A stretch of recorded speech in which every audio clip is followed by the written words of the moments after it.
What's going on, guys? Jet fan here. Viribus Unitis on the screen.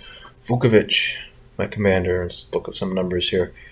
And 14-3 on the firing range. Not the best, but these guns are pretty decent. AA, might as well not even have it. 11.5 on the rudder, 22 max speed. 530 turn circle is great. Concealment 11.9, solid. And this is where it shines. Look at all that red on there. And the dark orange, good armor. A little bit of that slope belt. You get a little bit of a baby turtleback. We're going to hop right into this one.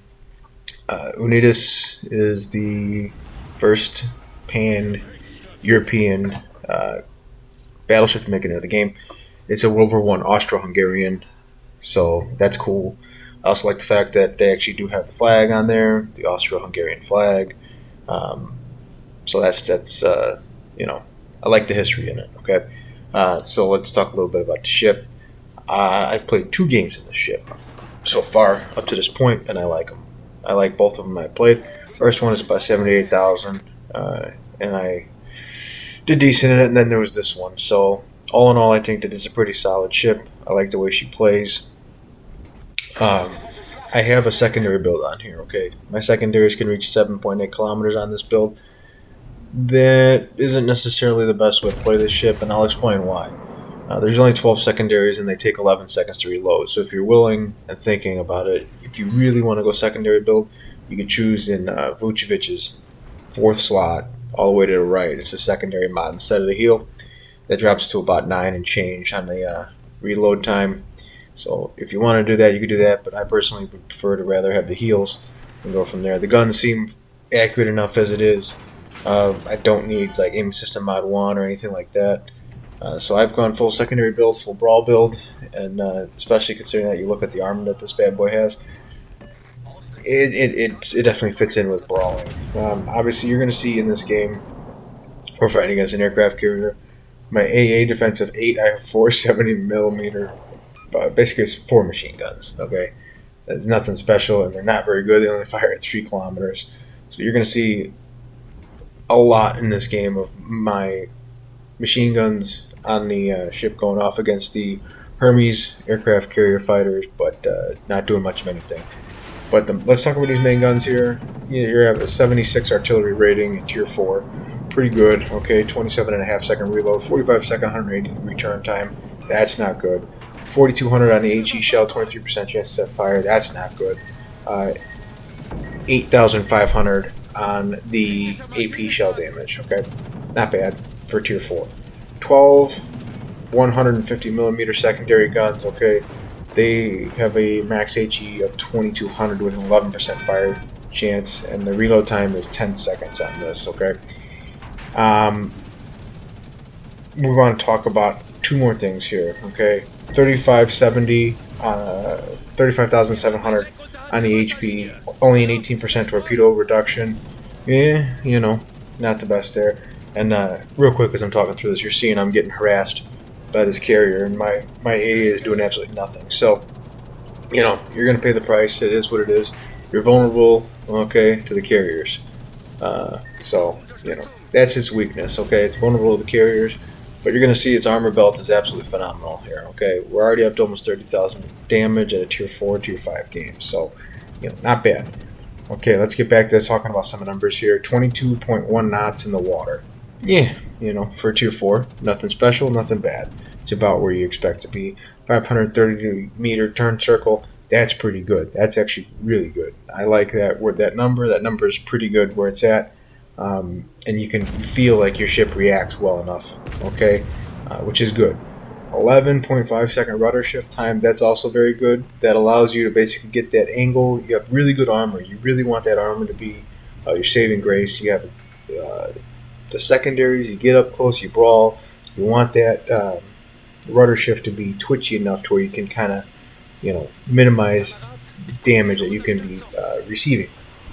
Concealment 11.9, that's a battleship, okay? You're getting about what you expect out of a battleship. Good salvo at the Wyoming, and you see there we chunk them for 5 standard pens, 2 overpens, ricochet, and a citadel. So you're seeing that, this ship, the main batteries are no joke, okay? And then again, the rudder shift coming into play there, we were able to turn out a little bit extra, dodge the majority of those shells. and Wyoming's going to send a salvo our way. Now, you see we're pretty steeply angled here, so he's going to do, what, a couple, maybe 3-4 grand in damage. We're going to return the favor, but these main guns actually hit pretty hard, like I was saying earlier. So, really, you can punish other battleships and cruisers in this thing, and I think this ship really shines against other battleships and cruisers. Destroyers, you don't have the secondaries to really do enough damage. And kind of really going back to it, secondary build, I don't know if it's the best build, but it's the build I like. It's the build I think is fun. I enjoy it, and you see there Wyoming goes off the board. I enjoy this ship being a brawler, especially with the turtleback and the heavy armor on it.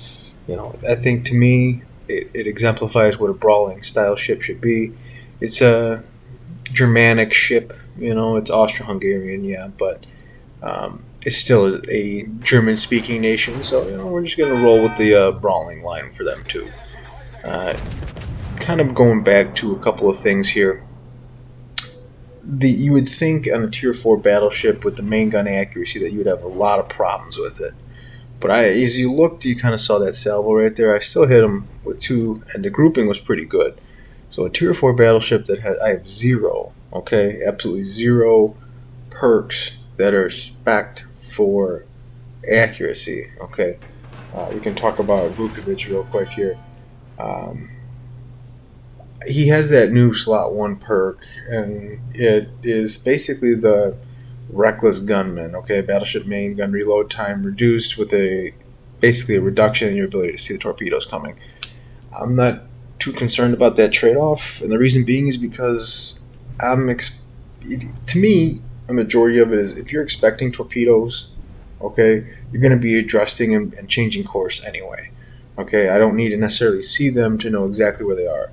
If I'm not going to see torpedoes, usually in a battleship it's too late anyway. Once they do pop up on the screen, if I've been sailing in a straight line and they've put a good course on those torpedoes. So for me, that's a trade-off worth making, especially in a brawling ship. I need guns on target. I need to get shells out, so I'm okay with that trade-off. We have the Will to Rebuild, which is obviously a good choice in a brawling ship, and you're going to see Will to Rebuild come into play a little later. Just a little bit of a spoiler alert. And we can talk about Vukovic's main perk.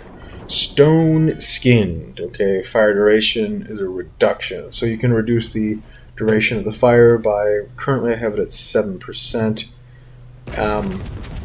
It goes up by 0.5% every level you go up to a max of 10, I believe. Which is pretty significant, because if I can reduce the fire chance by that much, you know, that's huge. You're seeing there, look at the way that these secondary guns are going off. I mean, this is a Clemens. It's a pretty narrow destroyer. The guns are doing some serious damage to them. Okay, they're hitting consistently. Yes, I have the secondary targeter on, but still, I mean, it's something, and it matters when you can get these hits on these destroyers. We're getting 700 a pop, give or take, when we're hitting them. You know, that's good damage, especially on a Tier 4 destroyer. So we're going to kill him. He's off the board. He's gone. And look at this turning radius, okay? It matters having that 530 degree turning radius, 530 meter, 530 degrees, excuse me, 530 meter turning radius coming into play right here. And you're seeing basically the ship start to shine, okay? This is, you know, up to 110,000 damage at Tier 4. We got 2 kills. We have the high caliber. You know, we're influencing this side of the map. Okay, we're definitely a threat. We're definitely being a pain, and I think that this ship really is a good option for guys who are looking for a little bit more of a brawler at Tier 4. Kind of reminds me of the Russian Tier 4, the Peter Velicki, and that's just because there's no superstructure. There's nothing really to be punished superstructure-wise. And you see here, I was thinking about trying to set up a double strike, but it's not going to end up working out for us. That was my thought process there. But my point on that Peter Velicki comment is the armor. This Austro-Hungarian battleship has extremely good armor. And I think that is its saving grace. It's got a lot of guns, it's got good armor, and it has secondaries that can reach out to 7.8 kilometers. I think it's a pretty strong option in Tier 4, especially if you're looking for a premium battleship at Tier 4. Definitely worth the investment. They had me because I'm a sucker for World War One history. I love World War One history, and the fact that this is the first Austro-Hungarian ship in the game with the Austro-Hungarian Navy, then it's obviously something for me that I find very interesting. Something that's gonna attract my eye and obviously my influence. So, real fun, interesting fact about Austria-Hungary is they spoke like 6 different languages within the Navy and the Army. So imagine having a Navy and being on a ship with guys who speak 6 other different languages. I mean, it's amazing that they could even sail. Anyway, just a side note there. If you want to look into some Austro-Hungarian history, it's basically a dying empire by the time World War One came around, and kind of just was the final nail in the coffin. Um, but I was reading something on it, and they talked about it, and I just found that fascinating that on those ships, they had all those different nations, and they all spoke their own different language, and yet they were somehow manned together on ships. So definitely, definitely made complications more likely, I'm sure. So anyway, we can get back to this game here.